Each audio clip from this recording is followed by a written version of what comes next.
प्रिय भक्तगण, आज हम आपको एक कथा का श्रवण करा रहे हैं जो सुनने मात्र से आपके जीवन में सुख संपत्ति और धन की वर्षा होगी। तो चलिए कथा को प्रारंभ करते हैं। एक प्रसिद्ध कथा में कहा जाता है कि एक बार भगवान शिव ने कैलाश पर्वत पर ध्यान लगाया था। उनकी ध्यान में इतना गहराई थी कि उनकी पत्नी पार्वती उन्हें पुकार रही थी, लेकिन उन्होंने ध्यान में इतना लिप्त हो गए थे कि वे सुन नहीं पा रहे थे। तब पार्वती ने उनके मुख पर आंखों के सामने जल का एक बूंद गिराई। शिव जी का ध्यान टूट गया और उन्होंने पार्वती को देखा। इस कथा से हमें यह सीखने को मिलता है कि ध्यान की गहराई में हम अकेलापन को अनुभव करते हैं, लेकिन हमें अपने प्रियजनों के साथ भी संबंध बनाए रखना जरूरी है। शिव के बारे में एक प्रसिद्ध कहानी है। कौन नहीं जानता भगवान शिव की कहानी। उनकी अनेक कथाएं हमें जीवन के नियमों को सीखने के लिए प्रेरित करती है। एक रोमांचक कथा है कैलाश पर्वत का जन्म, जिसमें उन्होंने धरती पर और पार्वती देवी के साथ विवाह किया। उनकी कई अन्य कथाएं भी हैं जो हमें जीवन के उतार चढ़ाव को समझाती है और उनके भक्तों को प्रेरित करती है। आपको शिव जी से जुड़ी एक कथा सुना सकता हूँ। एक प्रसिद्ध कथा है भोले शंकर की कथा। यह कथा माता पार्वती द्वारा शिव जी की मस्तिष्क विभ्रांति को दूर करने की बात करती है। कथा में दिखाया गया है कि कैसे एक योगी ने माता पार्वती को धार्मिक और मानवीय गुणों के साथ शिव जी को प्रसन्न करने के लिए प्रेरित किया। यह कथा शिव और पार्वती के अद्भुत संवाद और उनके अंतर्मन को जानने का एक मधुर अवसर प्रदान करती है। एक बार पर्वतराज हिमालय पर एक ब्रह्मचारी तपस्या में लगे हुए थे। उनका नाम शिव था। एक दिन उनकी तपस्या को देखकर देवों ने उनसे ब्रह्मा, विष्णु और महेश के बारे में प्रश्न किए। भगवान शिव ने तपस्या के माध्यम से उन्हें प्रसन्न कर लिया और उन्हें वरदान दिया कि उन्हें तीनों देवताओं का राजा बनाया जाए। इसके बाद से उन्हें त्रिमूर्ति कहा जाने लगा। भगवान शिव की कहानी में उनका त्याग, तपस्या और ध्यान का महत्व बताया जाता है। उनके अनेक प्रेरणादायक कथाएं हैं जो हमें जीवन में सही मार्ग दिखाती है। किसी समय की बात है, भगवान शिव, विष्णु और ब्रह्मा के बीच में एक बहुत बड़ा वाद था कि कौन सबसे महत्वपूर्ण है।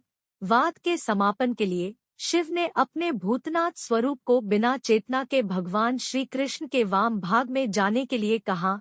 भगवान श्री कृष्ण ने अपने बाएं भाग को बिना चेतना चला दिया और चले गए। ब्रह्मा और विष्णु ने अपने अधिकारों को स्थायी मानते हुए शिव को माना। इससे शिव का महत्व प्रमाणित हुआ और उन्हें महादेव कहा गया। इस कथा से हमें यह सीखने को मिलता है कि शिव का विश्वास और आत्मसमर्पण कितना महत्वपूर्ण है, जो उन्हें ब्रह्मा और विष्णु के सामने सर्वोच्च बनाता है। एक समय की बात है, भारत के एक छोटे से गांव में एक गरीब किसान रहता था जिसका नाम शंकर था। शंकर ने हमेशा भगवान शिव के भक्ति में लगे रहने का निरंतर प्रयत्न किया। वह रोजाना शिवलिंग के सामने जाकर पूजा अर्चना करता था। एक दिन अचानक गांव में अत्यंत अच्छे शासक का संदेश आया कि उनकी राजधानी में एक भव्य शिवरात्रि उत्सव मनाया जा रहा है और सभी गांव वासियों को उसमें भाग लेने का निमंत्रण दिया गया है। शंकर ने इस उत्सव में भाग लेने का सोचा, लेकिन उसके पास खुद को सजाने के लिए पर्याप्त धन नहीं था। उसने धन न होने के कारण उत्सव में भाग नहीं लेने का निर्णय किया। फिर भी उसने उत्सव के दिन भगवान शिव की पूजा की और अपने निवेदन सुनाया कि वह उत्सव में नहीं जा सकता, लेकिन उसका भक्ति निरंतर बना रहे। शिव ने शंकर की प्रार्थना सुनी और अपने सेवकों के माध्यम से उसके घर में धन और सुख की वर्षा की। इससे शंकर ने समझा कि भगवान की कृपा हमेशा हमारे साथ है और वह निरंतर उनकी पूजा और भक्ति में लगे रहने के लिए प्रेरित करते हैं। इस कथा से हमें यह सीखने को मिलता है कि भगवान की प्रार्थना और भक्ति में लगाव हमें अनंत शांति और समृद्धि प्रदान कर सकता है। एक समय की बात है, जब भारत में एक गांव में अद्भुत घटना हुई। वहां एक गंगा किनारे के मंदिर में एक शिवलिंग था। एक बार गंगा नदी की बाढ़ आई और मंदिर के पास जल आ गया। लोग बहुत चिंतित हो गए क्योंकि शिवलिंग का पानी में डूब जाना उनके लिए अत्यंत अपशगुन माना जाता था। लोगों ने बाढ़ को रोकने के लिए सभी प्रयास किए, लेकिन कोई फायदा नहीं हुआ। इस समय पर एक युवक ने शिवलिंग के सामने ध्यान लगाने का निर्णय किया। वह शिव भक्त था और शिव जी की शक्ति पर पूरा विश्वास था। उसने मंदिर के आसपास का पानी निकालने की दुहाई दी और फिर शिवलिंग के सामने बैठ गया। अचानक अद्भुत बात हुई। उस युवक के आदेश पर गंगा का पानी अचानक वापस चला गया और मंदिर के आसपास का पानी साफ हो गया।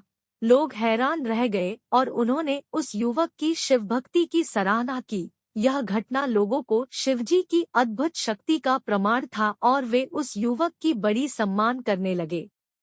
एक बार पार्वती देवी ने अपने पति भगवान शिव से पूछा, आपके चरण का भक्त कौन है? शिव ने उत्तर दिया, वह भक्त जो अपने दुखों में भी मुझे स्मरण करता है। पार्वती ने पूछा, लेकिन उनके दुख में भी आपको स्मरण कैसे कर सकते हैं? शिव ने हंसते हुए कहा, एक बार एक भक्त अपने गांव में बहुत दुखी था। उसने मुझे आश्रय दिया और मेरा स्मरण किया। उसके दुख में मुझे स्मरण करने का प्रयास करना ही उसकी शक्ति और धैर्य का परिचय था। इसके बाद पार्वती ने समझा कि भगवान शिव के भक्त का सच्चा लक्ष्य उनकी साधना में है, चाहे वह सुख हो या दुख। तो चलिए शिव की कहानी के एक प्रसिद्ध घटना के बारे में बताता हूँ। एक बार पार्वती माता ने अपने पति भगवान शिव से पूछा, आपका वाहन नंदी बैल है, क्यों नहीं मेरा वाहन कुछ अधिक विशिष्ट हो सकता है? भगवान शिव ने कहा, तुम्हारे लिए एक सूर्य किरण बनाऊंगा, जिसे तुम परिणाम स्वरूप सूर्य किरण वाहन के रूप में उपयोग कर सकती हो। पार्वती माता ने इसे बहुत खुशी से स्वीकार किया और उसने अपनी आज्ञा के अनुसार सूर्य किरण को वाहन के रूप में प्राप्त किया। इसके परिणाम स्वरूप पार्वती माता का नया वाहन बना और वह सूर्य किरण वाहन के रूप में लोकप्रिय हो गया। यह कथा शिव परिवार की विशिष्टता और समृद्धि को दर्शाती है, जो प्रेम और सहयोग के माध्यम से साथी बनाए रखने का संदेश देती है। इतना कहकर भगवान शिव इस कहानी को समाप्त करते हैं। इस वीडियो को बोलते समय कोई त्रुटि हो तो मैं क्षमा चाहता हूँ। उम्मीद है आप सभी को ये वीडियो अच्छी लगी होगी। अगर आप शिव के सच्चे भक्त हैं, तो चैनल को सब्सक्राइब और वीडियो को लाइक करके कमेंट में हर हर महादेव लिख दीजिए।